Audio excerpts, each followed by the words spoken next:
did it before. It said I have to turn my phone. So I'm going to leave it like this. It said I can't leave it on the side while it's recording. Hey, this is Mark. If it's sideways, I'll just have to fix it later. But I don't know why people enjoy this, but I guess some people do. So I thought I'd go ahead and give something. It has been a long drill weekend. Missed my folks from Union Point. But today I talked about something I've already kind of talked about at church, but I'm going to try to do this quick. Thanks to Kevin Whitmore, who gave me the idea to do this, and also thanks to my buddy Cody, who I got to hang out with at drill this weekend. I didn't get to fly with you, but maybe next time. So, but James said in James 4, he said, "Now listen to you who say, today or tomorrow, we will go to this or that city, spend a year there, and carry on business and make money. Why, you do not even know what will happen tomorrow. What is your life?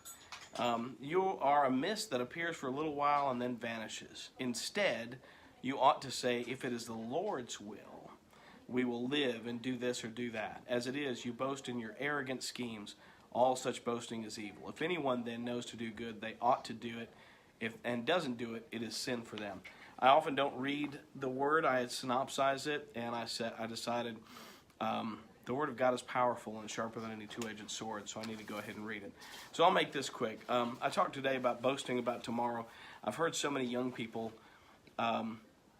especially when I hung out, now that I hang out with more young people and young soldiers very closely, I've heard so many young people say, "Oh, I'm going to be rich, I'm going to be wealthy, I'm going to be this, I'm going to be that." And it's quite presumptuous, but I'm certain I was probably the same way at a young age, and so James here is saying, you who say today or tomorrow we'll go to this or that city and we'll carry on business and make some money. He said, you do not know what's going to happen tomorrow. What is your life? And I called this planning without God. I'm going to be rich. You don't know that. You don't know that. Maybe you will. Maybe you aspire to be. That's great. But maybe you'll have you'll find somebody that you love deeply. And maybe the two of you go into a profession where money is no object and your relationship is far more important. Or maybe you meet a super cool person and you get married and you find out that something that makes you incredibly fulfilled is what you like to do. And again, maybe money's no object. Why would money be important? Money's not all there is in life. And besides that, God needs to be in your plans. God may have plans for you that involve being rich or not. There are some people who have a gift of giving and have a gift, and the Lord blesses them so they can give more, but maybe they won't. Maybe it won't. And money's not everything that there is in life, but regardless, God needs to be in your plans. You need to not leave God out of your plans altogether. God may have, plans for you. I remember in the late 2000s, people were coming to me at church and saying, "Mark, I just lost my job. I have been working there for 13 years, 18 years, 21 years, and I've never been out of work before, and I don't know what to do." And I really didn't know what to tell them at that point. I just said, of course, I'm saying things like, God is there, and always trust that He's good, but I didn't know how that felt. And I would go home and pray that. And then I knew a lot of people at that same time, the stock market crashed, and people who had lost maybe half of their 401ks. They were planning on retiring in the next 2 or 3 years, and they ended up working another 5 years, 7 years, 8 years, 9 years to build back up part of what they lost. And it wasn't because of anything they did. It's just the world. You don't know what's going to happen. In fact, he says in here, what is your life? You're a mist that appears for a little while and then vanishes. Sometimes you drive to work and in the morning there's that thick mist or fog. Excuse me. Instead of mist, the several different translations translate it as fog.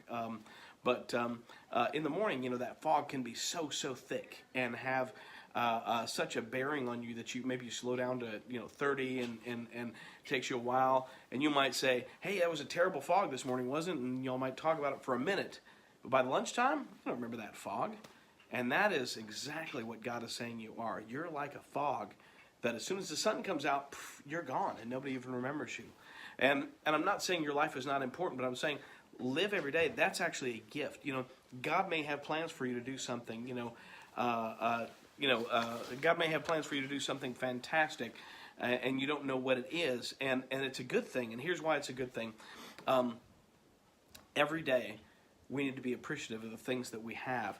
As my deployment to Kosovo is coming up quicker, I'm becoming more acutely aware of every moment that I can spend with my family, every game that I can go to, every soccer game and wrestling match, and everything that's going on, every bit of time that I can spend with my loved ones is becoming more pronounced and more profound. I'm realizing it's a gift. So it's a blessing because it helps us to keep our priorities straight. Sometimes we take things for granted. We say, oh, I'll be able to do that 100 more times. What if you could only do it one more time? What if you knew your life was but a mist and you only had a little while left? And wouldn't we also share the good news of what Christ has done for us if we knew that we only had a little bit of time left? See, God saying that we're a mist and we could be here one day and gone the next, and we don't know what our plans are, is actually a good thing. We should always be focused on Him. Go ahead and write your plans out, your 5-year plan, your 10-year plan, but put it in pencil because you don't know what God's going to do. In fact, at that time, shortly after that, back when everybody was, losing everything, I ended up losing my job at a time when the market was horrible. But God led, guided, and directed me. I ended up going to BOLIC, Basic Officer Leadership course, ended up getting an internship. And now I'm incredibly fulfilled at a job I'm very good at. I'm a clinical chaplain who's board certified, and that was not anywhere in my mindset. But God led, guided, and directed me back into the pastorate as well as in the clinical chaplain field, and obviously military chaplain. And I am so incredibly fulfilled. I don't work a day except administration. I hate that part.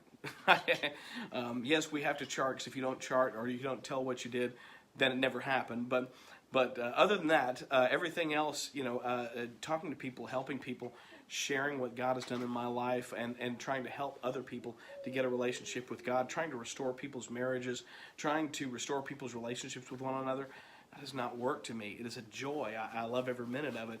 Leading people to a deeper life in Christ is just amazing. So, we have to realize that life is fragile. So I'm going to leave with this, and this has gone longer than I thought. Anyway, I shared this today, and sometimes people look at me crazy for this, but warriors ought to get this. Often, Sitting Bull, there was something that he used to say, I believe it's a Lakota Sioux phrase, and it was hokahe, which is, today is a good day to die. Now, I like to say that. I love saying that. People will say, how you doing? I'm going, today is a good day to die. And what I mean by that is, if I don't have any regrets, if I'm good with, if my relationship with my family is good, and I've spent time with them like I ought to, I didn't skip something that I could have gone to, I didn't maybe binge watch Netflix instead of going to, a football game and watching them in the band, then, I'm good, if my relationship with my friends is good, if I don't have any bitterness that I'm harboring against somebody, it's good. If my relationship with God is where it should be, then I'm good. Why would today be a bad day to die? Now, if I've got something I need to take care of, it's a bad day. But if I'm clear, okay, today is a good day to die. Today is good as any other day. Because like Jeff Stricker said when he spoke at a men's conference in Claxton, Georgia, Jeff Stricker said, he had a point. If you see the movie Black Hawk Down, you'll know what I'm talking about. They came back after they got shot at, all the way driving through town. They came back, and then they were told, you've got to go back out and rescue the other folks that are back out there.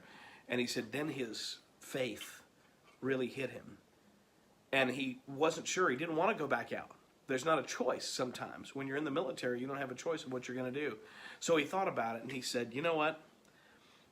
I've got a little baby that's about to be born, and a wife who I haven't been married to for 6 months. So if we get through this alive, which it doesn't look like we will, I get to go back to them. I get to go home to them, see my baby, and see my wife. He said, if we don't get through this, I get to go meet the Jesus that bled and died on a cross for me, the one who saved me from eternity of death and hell and gave me power and a real purpose for living. I get to go meet him, and that's also great. So, hoka hey, if you've got anything that you need to take care of, any bitterness, any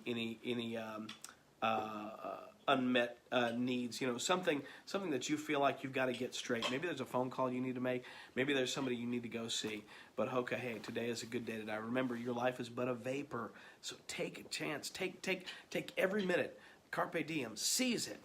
And enjoy it, and never make plans without God. This is Chat Mark. I love y'all. God bless, and I do need some coffee.